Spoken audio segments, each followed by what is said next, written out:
ये कहानी है एक ऐसे राज्य की जहां पर हर 3 साल में एक नए राजा का चुनाव होता था। इस राज्य का एक बहुत ही अजीब सा नियम था। जब भी राजा अपने 3 साल पूरे कर लेता था, उसको एक जंगल में भेज दिया जाता था, जहां पर उनके खाने के लिए कुछ भी नहीं होता था और वो ऐसे ही भूख से मर जाते थे। जो इस समय वहां का राजा था, उसके भी 3 साल पूरे होते हैं और उसको भी जंगल में भेज दिया जाता है। अब उस राज्य की जनता सोचती है कि अब किसे राजा बनाया जाए। तभी उनको पता चलता है कि उसी राज्य में एक बहुत ही अच्छा और प्रतापी इंसान रहता है। गांव के सभी लोग उसके पास जाते हैं और उससे कहते हैं कि आप हमारे राज्य के राजा बन जाओ। वो आदमी मना कर देता है। गांव वाले उसे सारे नियम बताते हैं और उसे रिक्वेस्ट करते हैं। जनता के इतनी बार बोलने पर वो आदमी मान जाता है। वो आदमी जैसे ही राजा बनता है तो वो 3 दिन बाद वहाँ के लोगों से पूछता है कि वो कौन सी जगह है जहाँ पर राजा को 3 साल बाद भेजा जाता है। राजा वहाँ के लोगों के साथ उस जंगल में जाता है। वो जंगल में जाकर देखता है कि वहाँ पर तो बहुत से राजाओं का मृत शरीर पड़ा हुआ है। उस जंगल से वापस आने के बाद राजा प्लानिंग करता है कि मुझे 3 साल बाद कभी भी उस जंगल में नहीं जाना है। मुझे ऐसी मौत तो नहीं चाहिए।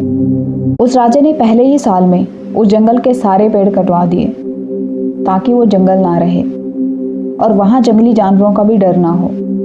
उस राजा ने उस जंगल को पूरा साफ कराया और वहाँ पर खेती बाड़ी का काम शुरू करवाया। उस राजा ने अपने तीसरे साल में वहाँ पर छोटे छोटे घर बनाए और साथ ही रोड भी बनवा ली और वहाँ इंसान की सभी सुविधाओं की चीज़ें बनवा ली और अपने वहाँ पर रहने का भी पूरा ठिकाना कर लिया। और साथ ही वो राजा अपने लिए सेविंग भी कर रहा था ताकि उसे बाद में कोई परेशानी ना हो। जैसे ही राजा के 3 साल पूरे होने वाले होते हैं, वो अपने राज्य के लोगों से कहता है, मेरे अब 3 साल पूरे होने वाले हैं, मुझे भी उस जंगल में भेज दो जहाँ हर राजा को भेजा जाता था। वहाँ की जनता राजा से कहती है कि महाराज अभी तो 15 दिन बाकी हैं। राजा उस जगह पर जाने के लिए बहुत खुश था जहाँ पर उसने इतना काम करवाया था। अब जैसे ही राजा के 3 साल पूरे होते हैं तो उसे जनता द्वारा नए कपड़े पहनाए जाते हैं और उसे भी जंगल में भेज दिया जाता है। वहाँ के लोगों ने जाते हुए राजा से पूछा कि महाराज सभी राजा तो जाते हुए रोते हैं, आप क्यों हंस रहे हो? तो राजा कहता है, काम कुछ ऐसा करके जाओ कि पूरी दुनिया रोए और आप हंसते हुए जाओ।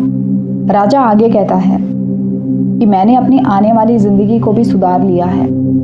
बाकी जो आज तक राजा हुए, उन्होंने सिर्फ 3 साल तक वहाँ पर राज किया, भविष्य के बारे में नहीं सोचा और 3 साल बाद ऐसी जगह भेजा गया जहाँ पर उनको तड़प कर मरना पड़ा।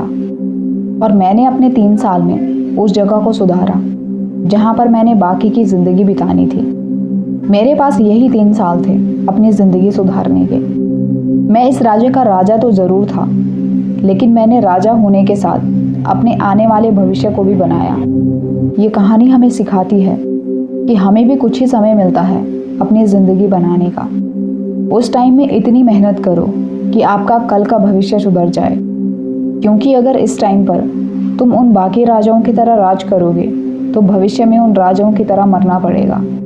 और अगर तुम इस टाइम पर मेहनत करते हो, उस चतुर राजा की तरह बनते हो, तो तुम भी अपनी आगे की लाइफ को अच्छे से गुजार सकते हो।